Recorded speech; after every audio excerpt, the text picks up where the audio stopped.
Good morning students. ये video lecture मैं आप लोगों को फैसिलिटेट करने के लिए बना रही हूँ, थोड़ा सा आपको मेरे नोट्स समझ में आ जाएं, क्योंकि अभी पता नहीं कॉलेजेस कब तक स्मूथली रन हो पाएंगे। तो आप प्लीज इसे समझने की कोशिश करना, मैं अपने नोट्स को ही समझा रही हूँ। First topic is correlation. If the change in one variable creates a change in other variable, the variables are said to be correlated. Correlation का मतलब होता है कि अगर एक वेरिएबल में कुछ चेंज करा जाए और दूसरा वेरिएबल भी ऑटोमेटिकली चेंज होता है, तो it is said that those two variables are correlated. अब इसमें दो तरह का कोरिलेशन होता है। पहला है डायरेक्ट और positive correlation, and second one is inverse और नेगेटिव कोरिलेशन। डायरेक्ट और पॉजिटिव कोरिलेशन का मतलब होता है कि अगर आपने दोनों वेरिएबल में से एक वेरिएबल को इंक्रीज करा तो दूसरा वेरिएबल भी इंक्रीज हो जाए, या अगर एक वेरिएबल को डिक्रीज किया तो दूसरा वेरिएबल भी डिक्रीज हो जाए। तो this kind of relation is said to be positive और direct correlation. It's example is age of husband and wife. Means दो दोस्तों की या दो ऐसे हस्बैंड और वाइफ की एज भी अगर आप देखोगे, तो अगर हस्बैंड 10 साल बाद 10 साल बड़ा हो जाएगा तो 10 साल बाद वाइफ भी 10 साल बड़ी हो जाएगी। मीन्स यही कोरिलेशन आप सेटअप कर सकते हो इनकम और एक्सपेंडिचर के बीच में। इनकम और एक्सपेंडिचर, इनकम अगर बढ़ती है तो एक्सपेंडिचर भी बढ़ता है, इनकम अगर घटती है तो एक्सपेंडिचर भी घटता है in normal cases. Yes, next one is inverse और नेगेटिव कोरिलेशन। ये कोरिलेशन तब होता है वेरिएबल्स के बीच में जब एक वेरिएबल को आप बढ़ाओ तो दूसरा वेरिएबल घट जाए, या एक वेरिएबल को आप घटाओ तो दूसरा वेरिएबल बढ़ जाए। इट इज कॉल्ड इनवर्स और negative correlation. For example, correlation between price and demand. किसी चीज का अगर प्राइस बढ़ता है तो डिमांड घट जाती है नॉर्मली, और अगर किसी चीज का प्राइस कम होता है तो उसकी डिमांड जनरली बढ़ जाती है। नाउ ये तो आपको थोड़ा सा थ्योरी की बात हो गई बताने के लिए, लेकिन जब हम इसे मैथमेटिकली कैलकुलेट करते हैं, विद आवर डेटा डील करते हैं इसको हम, तो we need a mathematical tool which is called correlation coefficient. Its formula is given here. Capital X और कैपिटल वाई जो हैं वो इस वैल्यू को रिप्रेजेंट कर रहे हैं। यहाँ पर जो क्वेश्चन आएगा वो इस तरीके का आएगा कि एक्स और वाई का डेटा दिया होगा और आपसे पूछा जाएगा वेदर दे आर कोरिलेटेड और नॉट। तो उसमें करना क्या होगा आपको, वो मैं अभी नेक्स्ट क्वेश्चन जब मिलेगा तब बताऊंगी अभी डिटेल में। पहले इसको थोड़ा सा और समझ लेते हैं। कोरिलेशन कोफिशिएंट की वैल्यू हमेशा 1 से लेकर के -1 के बीच में ही लाई करती है। कोरिलेशन की वैल्यू 1 को एक्सीड नहीं करती कभी भी। कोरिलेशन कोफिशिएंट की वैल्यू, अगर किसी वजह से आपके क्वेश्चन में कोरिलेशन की वैल्यू एक्सीड कर रही है 1 से, तो आप उसे क्रॉस चेक करेंगे, आपने कहीं कैलकुलेशन मिस्टेक करी होगी। अगर कोरिलेशन वैल्यू कोफिशिएंट की वैल्यू +1 आई है, इस फॉर्मूले से जो सॉल्व करते हैं +1 आती है, तो इट इज सेड कि उन दो डेटास के बीच में परफेक्ट कोरिलेशन है। अगर 0.9 0.8 आती है तो इट सेड कि स्ट्रॉन्ग पॉजिटिव कोरिलेशन है। 0.7 0.6 आती है तो वीक पॉजिटिव कोरिलेशन है। 0.5 या बिलो दैट आती है तो लगभग निग्लेजिबल कोरिलेशन मानी जाती है। उसी तरीके से अगर वैल्यू -1 आई है तो it is set perfect negative correlation है। -0.8 आई है तो स्ट्रॉन्ग निगेटिव, -0.7 -0.6 आई है तो weak negative, and so on. एक क्वेश्चन लेते हैं इसका। फॉर एग्जाम्पल एक क्वेश्चन समझा रही हूं मैं आपको, कुछ क्वेश्चंस मैं समझा रही हूं, बाकी के क्वेश्चंस आप नोट से खुद करेंगे। जैसे एक क्वेश्चन है, find the correlation coefficient between value of X and Y. आपको कोरिलेशन कोफिशिएंट निकालना है एक्स और वाई के डेटा का। आपने एक्स का डेटा लिखा, वाई का डेटा लिखा। Now you have to frame capital X and capital Y. ध्यान रखिएगा फॉर्मूले में आपका कैपिटल एक्स और कैपिटल वाई क्या था, this value, this is mean of X, this is mean of Y. Means पहले आप एक्स की टेबल का मीन निकालोगे, जो भी निकल करके आएगा उसे सॉल्व कर लीजिएगा। वाई की टेबल का मीन निकालोगे और x और y की टेबल बनाओगे। ये x और y की टेबल क्या है, x में से x बार लेस करते जाना है, y में से y बार लेस करते जाना है। Means x minus mean of x, वो आपने यहाँ लिखा है, this 3 minus mean of x यहाँ लिखा है, एंड सो ऑन। इसी तरह से 8 माइनस मीन ऑफ y यहाँ लिखा है, 12 माइनस मीन ऑफ y यहाँ लिखा है, एंड सो ऑन। पूरी टेबल बना ली हमने x और y की। ये रहा आपका capital X and capital Y। Now according to need of formula we generate the table of x square, y square and xy।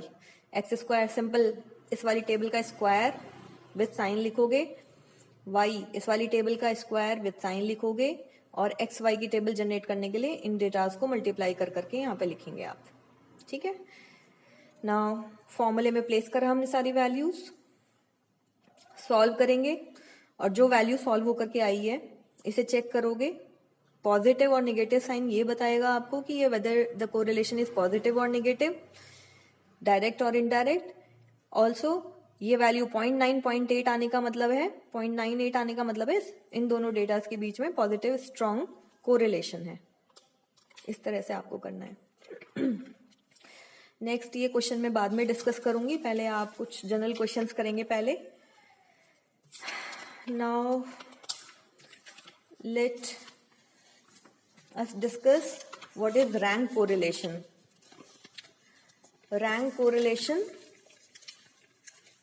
Correlation में ही एक टॉपिक और होता है rank correlation. Rank correlation is helpful to do qualitative assessment within the data. यहाँ पे थोड़ा सा फॉर्मूला भी अलग है, और ये आपको इम्प्लीमेंट तभी करना है जब आपसे क्वेश्चन में रैंक कोरिलेशन निकालने के लिए पूछा जाएगा। अगर रैंक कोरिलेशन नहीं पूछा है तो आप सिंपल कोरिलेशन कोफिशिएंट का फॉर्मूला जो अभी डिस्कस किया है वही अप्लाई करोगे। इसमें होता क्या है कि इस तरह से क्वेश्चन गिवन है, फॉर एग्जांपल एक पर्सन है या स्टूडेंट है, ए बी सी ऐसे करके स्टूडेंट्स दिए हुए हैं, और उनकी रैंक इन मैथ्स और रैंक इन फिजिक्स दी है। मतलब स्टूडेंट ए ने कोई टेस्ट दिया क्लास में, तो मैथमेटिक्स में उसकी क्लास में रैंक 9 है, 9th रैंक है, और फिजिक्स में 1st रैंक है। स्टूडेंट बी की क्लास में 10th रैंक है आउट ऑफ 10 स्टूडेंट्स, और फिजिक्स में 2nd रैंक है, एंड सो ऑन। ऐसे करके डेटा दिया हुआ होता है। आपको ये चेक करना है कि whether this there is a correlation, rank correlation between these two datas और नॉट। करना क्या होगा, आपने पर्सन लिखे यहाँ पे, रैंक 1 लिखी, यहाँ से कॉपी करिए, रैंक 2 लिखी, ठीक है, और उसके बाद फिर एक डेविएशन निकालना होता है, difference. Difference it is nothing, you have to generate a table of R1 minus R2, R1 minus R2 with sign आपको लिखना है यहाँ पर। डी स्क्वायर की टेबल जनरेट करोगे आप, डी स्क्वायर का समेशन वैल्यू निकालोगे, देन फॉर्मूले में प्लेस करोगे। Formula is rank correlation coefficient की वैल्यू दी है 1 माइनस 6, देख सकते हो आप स्क्रीन पे, summation of D square upon this value. तो इन सारे डेटाज को हमने इसमें प्लेस कर दिया है, और आंसर निकल के आता है -0.697।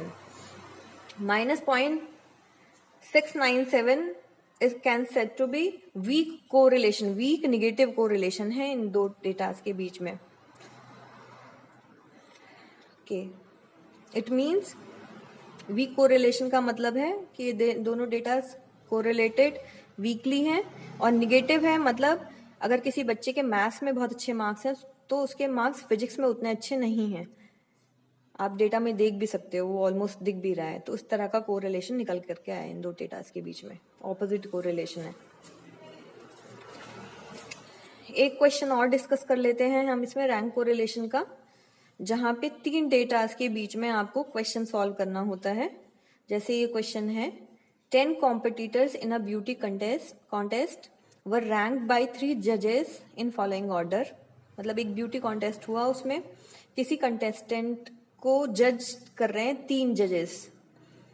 फॉर एग्जाम्पल ये फर्स्ट कैंडिडेट है, फर्स्ट जज इसको, जितने भी कैंडिडेट्स हैं, आई थिंक 10 कैंडिडेट्स हैं, आउट ऑफ 10 कैंडिडेट्स जज जो है फर्स्ट कैंडिडेट को फर्स्ट रैंक देता है, सेकंड जज उसी कैंडिडेट को थर्ड रैंक देता है, थर्ड जज उसी कैंडिडेट को सिक्स्थ रैंक देता है, एंड सो ऑन। ये डेटा दिया हुआ है, सेकंड कंटेस्टेंट का डेटा ये दिया हुआ है, थर्ड का, and so on. Now you have to use rank correlation to determine which pair of judges has the nearest approach to common taste in beauty.